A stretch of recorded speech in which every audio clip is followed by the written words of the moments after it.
taking a year off to work on farms and an environment education center. She was drawn to Evergreen's commitment to social justice. At Evergreen, Elissa studied international political economy, focusing on race, class, and gender.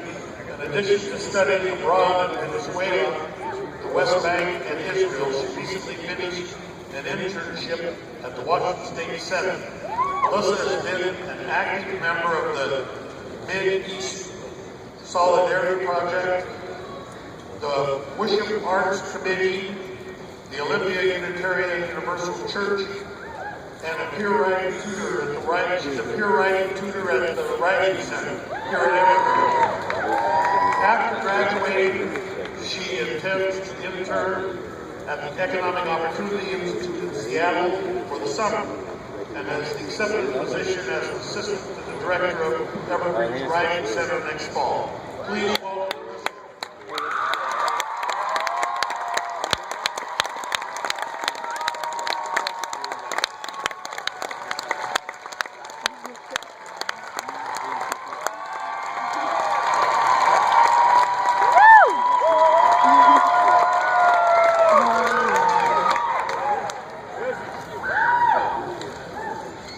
I'm really glad I could see all of my friends' faces.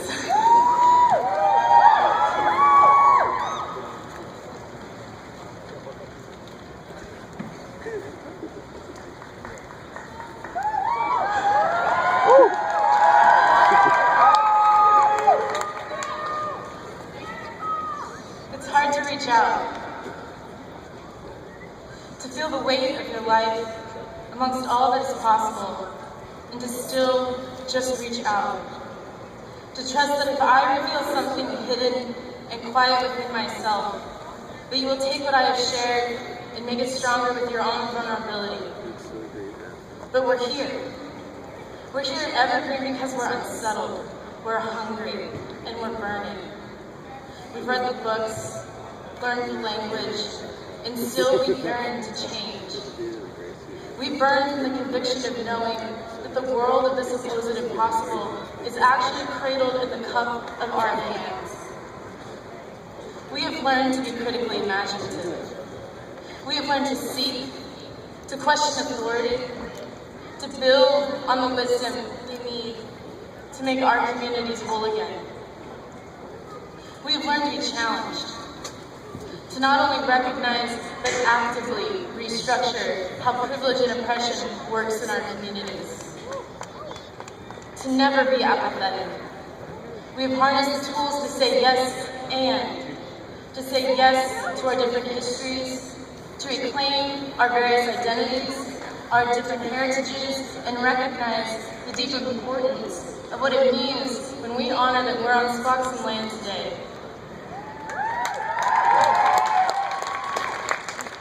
We are called in to recognize that our presence for many of us, including myself, too often means the erasure of other people's histories. That our benefits, our peace, our freedom are too often at the expense of other communities. To the continued struggle for Native rights and sovereignty here in the United States, to the occupation of Palestine by Israel, to the US-Mexico border, and countless other examples around the globe. This understanding calls us to be in relationship with each other. It means we have to act. It means we have to seek out the stories that have been stolen and delegitimized, and breathe life into the faith that our collective narrative will not be written solely with words. It will be written with the tapestry of our actions.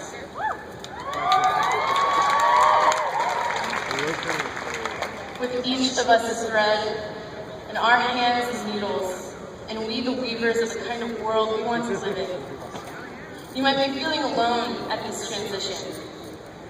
You might be feeling the weight of the reality that the choice you make in your life matters. And it does, because you're here and you're alive. We lost the life of a few students this year. Devin Combs, Andrew Oaks, Brendan Burnett, and Maya Hashimoto. Maya would have been here with us today. Maya, as an artist, could see and witness what others often couldn't see. We honor her today. And I would also like to honor the 10-year anniversary of Freedom of Rachel Corey. She was someone else who could create and who was willing to push past fear. Her words still sink deep when she wrote, "What if our aloneness isn't a tragedy? What if our aloneness is what allows us to speak the truth, even without being afraid? What if our aloneness is what allows us to adventure, to experience the world as a dynamic presence, as a changeable, interactive thing? A changeable and interactive thing." This is the legacy of learning that we leave here and take with us. I am consistently humbled and challenged by the immense commitment to justice that you all have. From the work of First Peoples Advising in the Day of Absence, Day of Presence,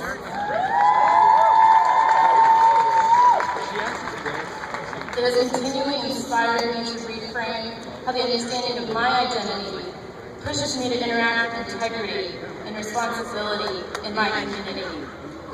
The integrity to honor when I mess up, and then move forward in the responsibility to stay engaged. To not check out and rest on the privilege that results in the oppression of others. We have a responsibility to be critically imaginative and deeply engaged with each other and in the systems that change our lives.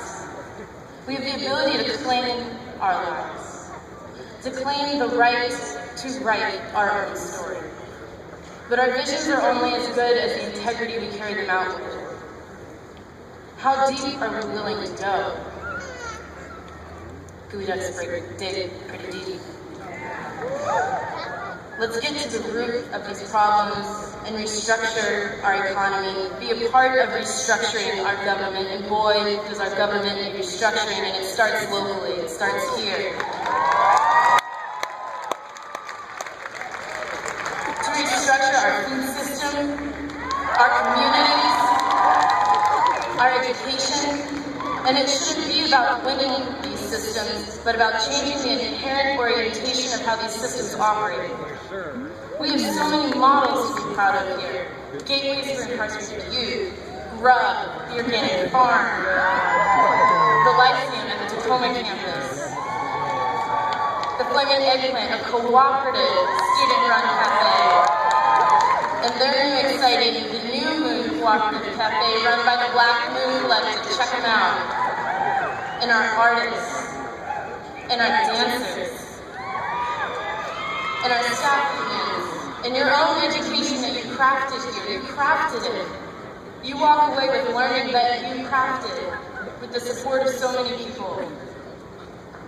And as we work together across these differences, the recent contract negotiations, as students, staff, and faculty, we practice the kind of collaboration that is needed to move beyond the supposed impossible. I participated because I wouldn't be here without the admissions staff. I wouldn't have stayed here without help from academic advising. I may not have been able to afford it without the help of financial aid staff. And I might not have stayed sane without the mental health counselors. These staff, along with countless others in First Peoples, Key, Trio, Housing, Athletics, and so many more, these are the mentors, along with our amazing faculty. Can we give it up for our faculty?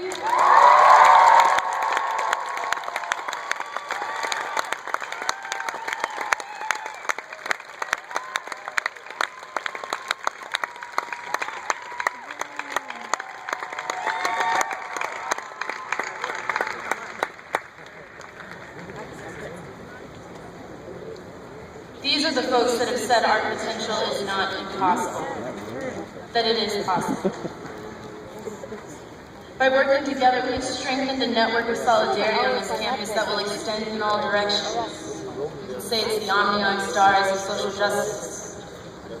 We are extending the inherent worth of dignity, one of the values of mine is the eternity of justice, eternity of mercy.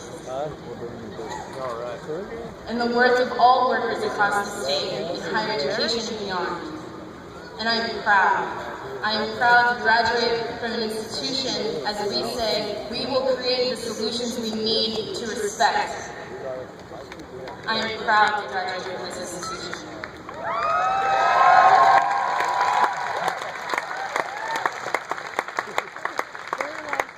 We are the inspiration we need because we claim the values of our lives.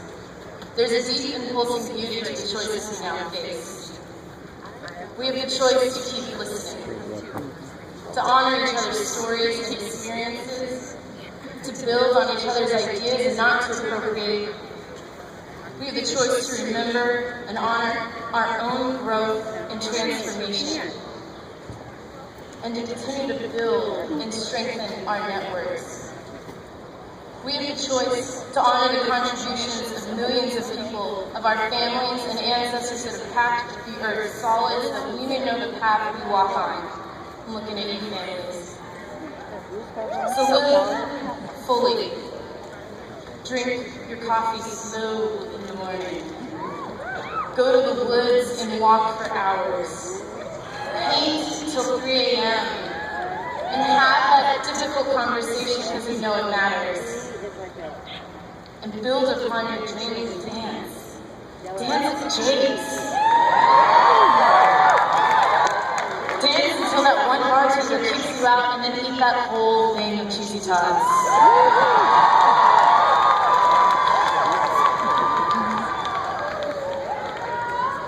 And then sleep in. And wake up early. And grow too much kale in your garden. Can you really get too much kale? And don't worry about the sunscreen, but do remember your bike lock. Mull over the endless possibilities of your life, and then choose. Choose that first step, and choose it confidently. Remember that each of your choices creates your day, which shapes your weeks, stacks your months, forms your year, and thus builds your life. And so we can lead ourselves into our wisdom. And remember that we are part of something so much greater than our own binding fear. Reclaim the sacred space of soul and structure and use it to tear down walls and give shape to what is being built in its place.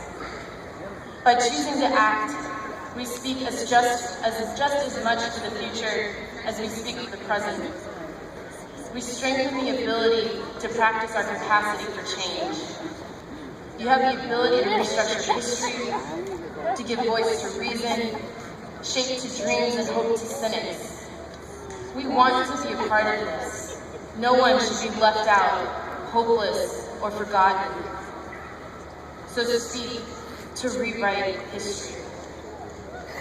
Act to stand up and shape action. Write for those who've lost hope. Sing for those who stay silent. Choose to live deeply so that we can liberate all of our voices. And this starts with reclaiming. So congratulations, class of 2013. Come and claim your life.